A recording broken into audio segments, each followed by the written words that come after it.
दोस्तों, मोदी जी को दरअसल दो ही चीजें प्यारी हैं। एक तो बहुत अमीर होना, जम के पैसे खर्च करना, लेकिन दूसरे के पैसे अपने नहीं। ये कहावत है कि आगा दौड़ और पीछा छोड़। आप आगे दौड़ते जाइए और पीछे सफा फ्लॉप हो गई। 9,500 करोड़ रुपए थे, मिट्टी के अंदर मिल गए और हमारा देश एक किस्म से एयरलाइंस का और एयरपोर्ट का कब्रिस्तान बन गया। आधे एयरपोर्ट। और दूसरी ये कहावत है कि माले मुफ्त और दिले बेरे। तो मोदी जी पर जहां तक उड़ान योजना का संबंध है, ये दोनों ही अक्षर से लागू और कैसे चली जाती है कब्रिस्तान के अंदर कन्वर्ट हो जाती है। लेकिन मोदी जी कहते हैं मैं छूट दे दूंगा, मैं सब्सिडी दे दूंगा। अरे सब्सिडी दे क्या होगा क्या? अगर एयरलाइन से नहीं तो किसको सब्सिडी? जो आम आदमी की घर से लेकर के दिनचर्या तक के जीवन को प्रभावित करते हैं, उसमें सरकार सब्सिडी खत्म कर रही है। लेकिन इसमें सब्सिडी देने का वादा किया जा रहा है कि ये कहते हुए कि आम आदमी हवाई जहाज से खाली पड़ा। जितने मैंने उत्तर प्रदेश के नाम बताए सबकी स्थिति वहां पर कई कबूतरवास कर रहे हैं, कई कुत्ते घूम रहे हैं रनवे के ऊपर। ये है मोदी जी की बात हुए कि आम आदमी हवाई जहाज से चल सके। जब हवाई चप्पल बचेगी नहीं तो हवाई जहाज से चलेगा कैसे? और फिर सब्सिडी की जरूरत है। दोस्तों, मोदी जी को दरअसल दो ही चीजें प्यारी हैं। एक तो बहुत अमीर होना, जम के पैसे खर्च करना, लेकिन दूसरे के पैसे अपने नहीं।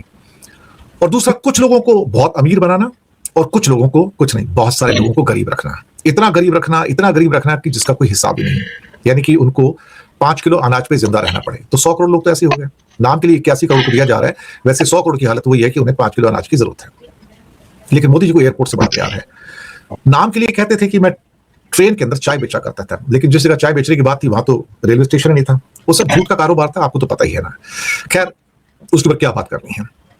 अब साहब, इनको बहुत सारे हवाई अड्डे बनाने हैं, हवाई अड्डे बनाकर उसकी एयरलाइन चलानी है। लेकिन समस्या इसमें एक बहुत बड़ी है, एयरलाइन चलाएगा कौन? भारत है एयरलाइंस का कब्रिस्तान। इंडिया जो है एयरलाइंस का ग्रेवयार्ड है। हमारे यहाँ एयरलाइंस नहीं चलती, जो आती है अपना पैसा फूंक कर वापस चले जाते हैं। मोदी जी ने उड़ान 1 के अंदर 9,500 करोड़ रुपए पानी में फूंक दिए और उससे भी उनको संतुष्टि नहीं हुई तो 28,840 करोड़ और फूकने के लिए आगे सामने साहब। पता भी है कि उड़ान फेल हो चुकी है, उड़ान की स्कीम फेल हो चुकी है। इतने कम किराए के ऊपर कोई एयरलाइंस नहीं उड़ सकती। आप सोचिए कि ये जो छोटे एयरपोर्ट है, छोटे एयरपोर्ट के ऊपर प्रोपेलर वाला प्लेन जाता है, वो पंखे वाला प्लेन जाता है। उसमें 40 आदमी, 50 आदमी, 70 आदमी, 90 आदमी बैठते हैं, बस इतना ही है। इतनी कैपेसिटी होती है उनकी। अब वो एयरक्राफ्ट बड़े महंगे हैं। एक एयरक्राफ्ट 100 करोड़ से ऊपर का एयरक्राफ्ट है। फिर उसके क्या कहते हैं कि जो पायलट्स हैं उनको 4-4, 5-5 लाख तनख्वाहें देनी, फिर उनके एयर होस्टेस को तनख्वाहें देनी, फिर उनको हैंडल करना, उनको नीचे क्या कहते हैं एयरपोर्ट के चार्जेस देना, लैंडिंग चार्जेस देना, टेक ऑफ चार्जेस देना। ये इतना महंगा सौदा है कि इंडिया में जो एयरलाइंस आती है वो चली जाती है कब्रिस्तान के अंदर कन्वर्ट हो जाती है। लेकिन मोदी जी कहते हैं मैं छूट दे दूंगा, मैं सब्सिडी दे दूंगा। अरे सब्सिडी दे क्या होगा क्या? अगर एयरलाइन से नहीं तो किसको सब्सिडी दे रहे हो आप यार? अब साहब 669 रूट शुरू किए मोदी जी ने, 669 रूट स्टार्ट किए उड़ान योजना के तहत। एयरपोर्ट इतने नहीं, एयरपोर्ट तो उससे कम है। मैंने पहले प्रोग्राम पेश किया था कि भारत के आधे एयरपोर्ट पे आजकल कबूतर राज करते हो, आपको पता ही है ना, कबूतरों का राज है उस पे। तो 669 रूट तय किए गए। रूट्स कम एयरपोर्ट पे ज्यादा रूट हो जाते हैं, इधर से उधर, उधर से इधर। 333 रूट के ऊपर 333 रूट यानी कि 50% रूट के ऊपर उड़ान के रूट कोई कमर्शियल उड़ान नहीं उड़ान भरती है वहां पर। रीजनल कनेक्टिविटी यानी कि हवाई चप्पल पहनने वाले को हवाई सफर कराना है। योजना 2017 में शुरू हुई, लेकिन आंकड़े इस बात की पुष्टि करते हैं कि ये योजना पूरी तरह से फ्लॉप हो गई। 9,500 करोड़ रुपए थे, मिट्टी के अंदर मिल गए और हमारा देश एक किस्म से एयरलाइंस का और एयरपोर्ट का कब्रिस्तान बन गया। आधे एयरपोर्ट बंद पड़े हैं, एक भी फ्लाइट नहीं है साहब, सिर्फ कबूतर राज करते हैं वहां पे। अब 669 रूट्स को, उसमें से सिर्फ 336 रूट सक्रिय हैं, 333 रूट ठप हो चुके हैं। उन 336 रूट पे भी कभी कभार हफ्ते में कोई एक फ्लाइट आ गई, कभी 4 दिन में एक फ्लाइट आ गई, कभी 2 दिन में एक फ्लाइट आ गई। ऐसे ही चल रहा है साहब। तो हवाई चप्पल पहनने वाले लोग भी हवाई यात्रा कर सके और उसके बाद उस देश के इस सपने को पूरा करने के लिए मोदी जी ने बहुत सारे प्रयास किए। तमाम छोटी छोटी जगहों पर भी एयरपोर्ट खोल दिए गए। कई ऐसे एयरपोर्ट इस देश में बड़ी भव्यता के साथ और बाकायदा बड़े जोर शोर से प्रचार प्रसार के साथ खोले भी गए, लेकिन वो कब बंद हो गए इसकी बात इस देश को नहीं बताई गई। अब और उस योजना को कुछ उड़ान या क्या करके कुछ बहुत बड़ा नाम भी दे दिया गया और उसकी परिभाषा भी देश को बता दी गई। ये सब कुछ हो गया। असल में सर सवाल ये है कि पहले चरण के बाद अब दूसरे चरण का भी ऐलान हो गया है। तो ये जो सपना है, अभी जो आम आदमी के चप्पल पहन करके चलने वाले आदमी के हवाई सफर की जो बात है, कहां खड़ी है वो, कितनी पूरी हो चुकी है और अब ये दूसरे चरण का ऐलान जो है वो क्या कहता है? पहले का बजट और इस नए बजट के दौरान जो अंतर है वो अंतर किस लिए है? क्या ये जो उड़ान का सपना है वो सरकार का सपना पूरा हो रहा है या फिर वास्तव में आम आदमी का सपना पूरा हो रहा है? सुनिए, ये कहावत है कि आगा दौड़ और पीछा छोड़। आप आगे दौड़ते जाइए और पीछे सफा सब कुछ साफ, कोई दिक्कत नहीं। और दूसरी ये कहावत है कि माले मुफ्त और दिले बेरे। तो मोदी जी पर जहां तक उड़ान योजना का संबंध है, ये दोनों ही अक्षर से लागू और कैसे, ये मैं और आप नहीं कह रहे, ये तथ्यों के साथ हम दर्शकों को बताना चाह रहे हैं कि किस तरीके से इस देश के आम आदमी के नाखून की कष्ट कमाई जो है वो किस तरीके से किसी एक व्यक्ति के शगल के और अल्टीमेटली उन अनवायबल प्रोजेक्ट्स को किसी फाइनेंसर को दे देने के अल्टीमेट मंसूबे पर जाकर के खत्म होगी। ये मैं आपको एडवांस में बता दूं। बेसिकली क्या है, उड़ान की जो जितनी उड़ान है उड़े देश का आम नागरिक, ये था उसका जो उसका मोदी जी ने जो अलग अलग बनाते हैं ना कितना तरह की चीजें, उसका वो था।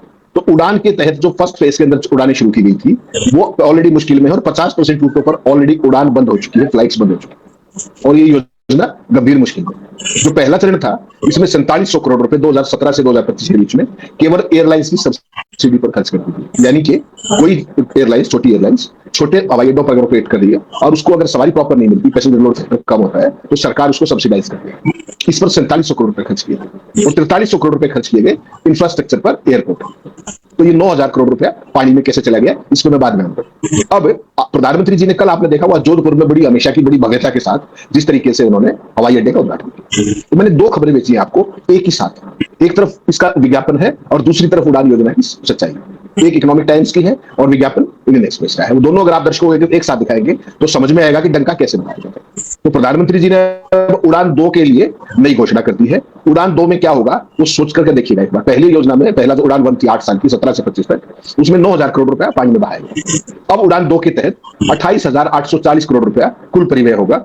इसमें से 10,000 करोड़ रुपया एयरलाइंस की सब्सिडी और बाकी सारा सो-कॉल्ड इंफ्रास्ट्रक्चर और 5 वर्ष की इसकी सब्सिडी की अवधि रहेगी। 669 में से केवल 336 रूट ही परिचालन में है, यानी कि 50% से ज्यादा उड़ानें बंद हो चुकी हैं, जो मैंने ओपनिंग सेंटेंस आपको कहा। तो इसलिए मैंने कहा कि आगा दौड़ और पीछे छोड़। मोदी जी की कोई भी योजना पहले पैसे की बर्बादी होती है और उसके बाद उसमें क्या होता है, अल्टीमेटली उसको अनवायबल करके वो कहां पे ट्रांसफर कर दिया जाएगा वो देशवासियों को पता भी बहुत बाद में। आपको पता है ना एक उद्योगपति को किस तरीके से तमाम एयरपोर्ट्स दिए गए थे, जबकि उसको पास एयरपोर्ट संचालन का 1 घंटे का अनुभव था, सारी की सारी जो भी सरकारी शर्तें होती है उनको रिलैक्स करके। तो ये पूरी की पूरी परिस्थिति आप प्रकाश उड़ान 2 का भी यही होने वाला है। जो पहला अगर मोर देन 50% उड़ानें बंद हो चुकी हैं और उसके बाद आप फिर सेकंड फेज ला रहे हो, तो कम से कम पीछे मुड़ के तो देख लेते कि क्या कमी आ रही है, वायबिलिटी गैप क्यों है, पैसेंजर लोड फैक्टर क्यों नहीं है, और अगर है तो उसको ठीक से स्टडी करा लो, उसके बाद चालू कर लो।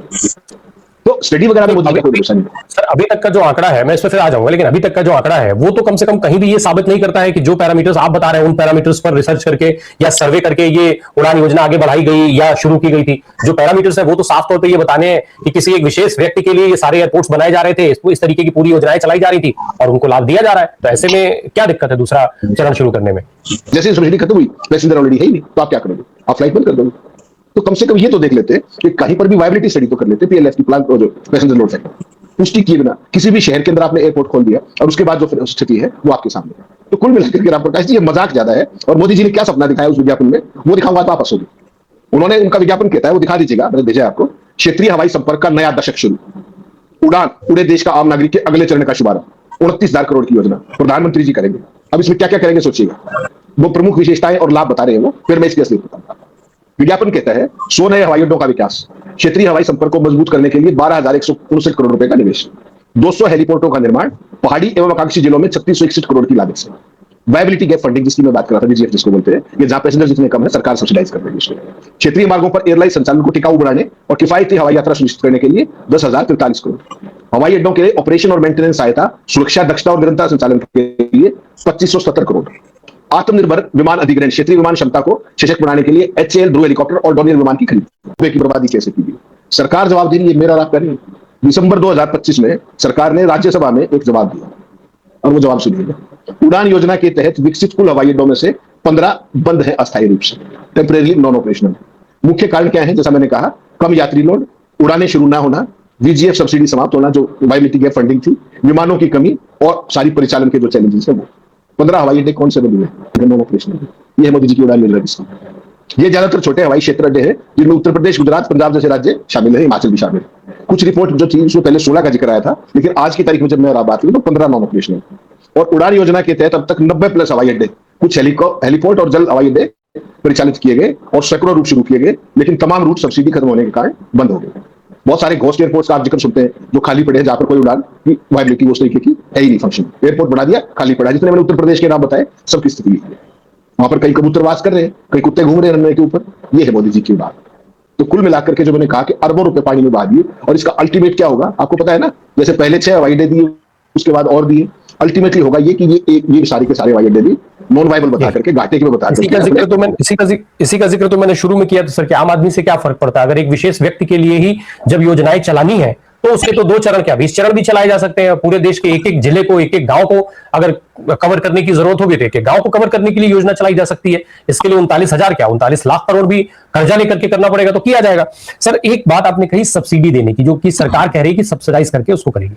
अभी तक जितनी चीजों पर जो सीधे तौर पर आम आदमी की जिंदगी से जुड़ी होती थी सरकार सब्सिडी देती रही है, उस हर चीज में या तो मैक्सिमम चीजों में सब्सिडी को खत्म कर दिया गया या फिर पहले पूरा पैसा वसूला जाता है और फिर सब्सिडी देने की बात कही जाती है। कुछ योजनाओं में समय समय पर मिलता भी है, कम ज्यादा जो भी हो, चाहे वो गैस हो, चाहे वो किसानों के लिए खाद हो, डीजल पेट्रोल का जो हश्र है वो हम देख ही रहे हैं। तो जो सीधे तौर पर प्रभावित करते हैं, जो आम आदमी की घर से लेकर के और दिनचर्या तक के जीवन को प्रभावित करते हैं, उसमें सरकार सब्सिडी खत्म कर रही है। लेकिन इसमें सब्सिडी देने का वादा किया जा रहा है कि ये कहते हुए कि आम आदमी हवाई जहाज से चलता है। जी तो ये थी आज की वीडियो। अगर वीडियो पसंद आई है तो वीडियो को लाइक करें। अगर आप इंडियन रिएक्शन देखना पसंद करते हैं तो हमारे चैनल को सब्सक्राइब करें। मिलते हैं नेक्स्ट वीडियो में, तब तक के लिए अल्लाह हाफिज।